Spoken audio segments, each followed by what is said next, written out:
For the last 2 years, I've helped a number of developers from different countries. Some of them were beginners and some of them already had a good experience.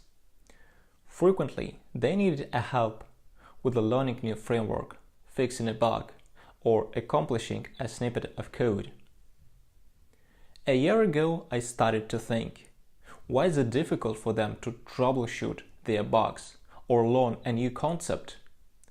And from the first look, you might say that it's all about experience.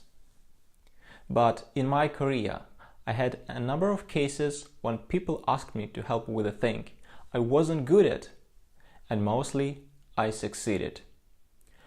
Those cases pushed me to an idea that besides experience, there is one more thing, flexibility or adaptive skill, which is how fast you can navigate within circumstances you are not familiar with.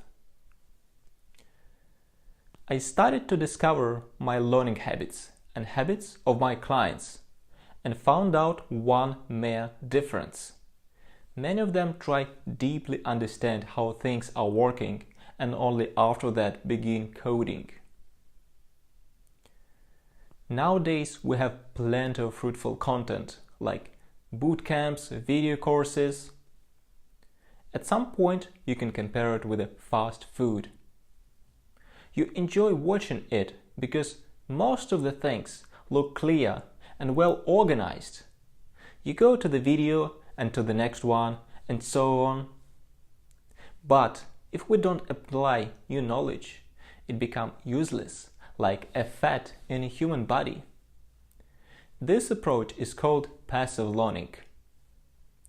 In contrast, I always try to start small, play around with the code and see what will happen.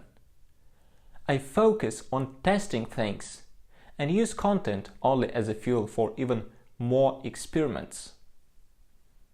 In the next lectures, I will show you a couple of very simple techniques to speed up your learning rate and increase your adaptive skill.